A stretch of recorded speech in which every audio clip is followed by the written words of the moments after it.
For 10 years, I believed that if I ever saw my ex again, the moment would destroy me. I imagined tears, anger, maybe even some kind of closure, but when I finally tracked her down, she looked me dead in the eyes and said, "I'm sorry, have we met?" Stay with this story because what happened next changed everything for me.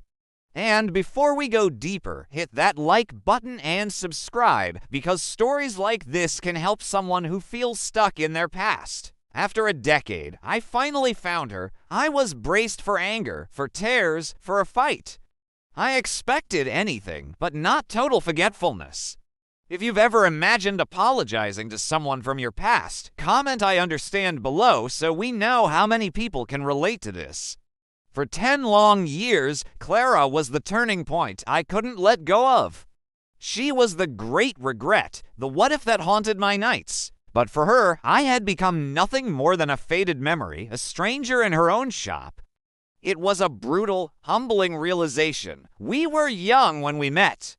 I was arrogant, ambitious, and completely wrapped up in my own world. She supported me through everything. I was the frontman of a band that was my entire universe, and she was the silent force holding it all together. And I threw all of it away for a band that didn't even survive a year. If you're still here, tap the like button. It tells me you appreciate real, honest stories like this one. Clara designed our posters. She managed our merch table. She came to every single show, no matter how small or empty the room was. She believed in me harder than I ever believed in myself. And how did I repay her? I drifted away. The breakup wasn't dramatic. There was no big cinematic fight. It was worse. It was quiet, slow, and suffocating. It was a death by 1,000 paper cuts. The memory that still burns, the one that keeps me up at night, is the night she came to one of my shows with a single cupcake, a little candle sticking out of it, to celebrate our anniversary. I was so caught up in the post-show adrenaline, talking to friends, that I barely looked at her. I just nodded, took the cupcake, and turned back to my conversation.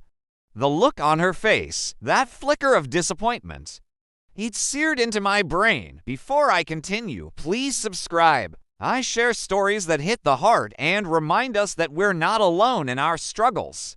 A week after that night, she left. She packed a bag while I was at practice and just disappeared. She left a short, simple note. No anger, just exhaustion. It said, "I can't do this anymore." I didn't chase her. My pride, my ego, wouldn't let me. I told myself she'd be back. 6 months later, my band collapsed under the weight of our own egos and lack of success. Suddenly, I had nothing. And the guilt over Clara, which had been a low hum in the background, became a deafening roar that never, ever stopped. Years passed. I drifted from job to job, relationship to relationship, always feeling like something was fundamentally broken inside me. Then, one day, I was cleaning out my parents' attic and I found an old box of my band memorabilia. Tucked inside a shoe box was a set list from one of our best shows. And on the back, in Clara's familiar handwriting, was a note I'd never seen before. It said, "You were electric tonight.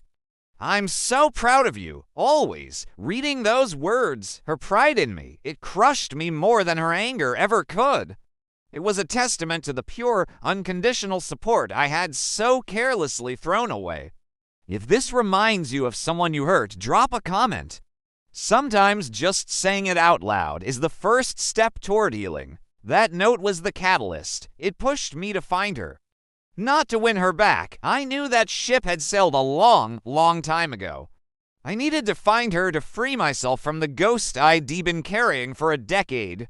I needed to apologize, to look her in the eye and own the damage I had caused. The search was long and frustrating.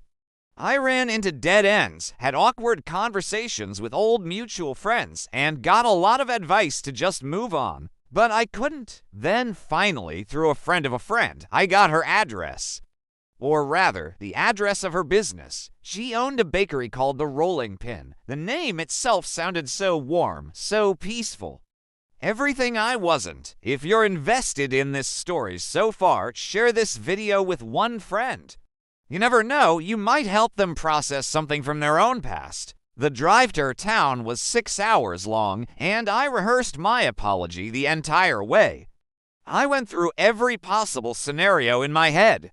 I walked into the bakery, the bell above the door chiming softly, and there she was.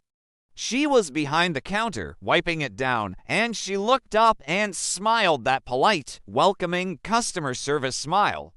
There was no recognition, no spark of memory, no flicker of pain, nothing. I took a deep breath, my heart pounding in my chest, and I walked up to the counter. "Clara," I whispered, my voice barely working. She blinked, her brow furrowed in genuine confusion. And then she said the words that shattered my entire world. "I'm sorry. Do I know you?" If that moment hit you the way it hit me, hit the like button. It helps push this story to more people who might need to hear it. She wasn't faking it. She wasn't hiding the memory to protect herself. She didn't push it down into some dark corner of her mind. She had simply healed. She had healed so completely, so thoroughly, that the version of me that hurt her had disappeared from her memory. I wasn't a chapter in her book. I wasn't even a footnote. I was a sentence she had skipped over and completely forgotten. If you've ever realized that someone outgrew the pain you caused them, comment growth below. It's a powerful thing to witness. I left the bakery in a complete daze. I don't even remember saying goodbye. I got into my car and just sat there for an hour staring at a coffee I didn't want, the engine off. And then, in the silence of my car, it clicked. For 10 years, I had made myself the tragic, romantic center of a story she had stopped reading long ago. My decade of regret wasn't love. It was ego. It was my own self-importance dressed up as guilt. Her forgetting me was the greatest gift she never meant to give me. It was the closure I had been searching for, but not in the way I expected. It forced me to finally understand a profound truth. Closure is internal. Forgiveness is internal. Healing starts the moment you stop expecting someone else to fix your past for you. If that message resonates with you, save this video. Revisit it whenever regret tries to pull you back into the past. On the long, quiet drive home, the weight I had carried for 10 years finally began to loosen. Not because she forgave me, but because she no longer needed to. I was free. Not because she set me free, but because I finally understood that the key to my own cage was in my pocket the entire time. Her peace gave me permission to find my own. If you're watching this right now and you're carrying guilt from your past, I encourage you to tell your story in the comments. This community listens, and sometimes sharing your truth is the most powerful thing you can do. Someone out there needs to hear that they're not alone. And don't forget to like, subscribe, and share for more stories that speak directly to the heart. Thanks for being here.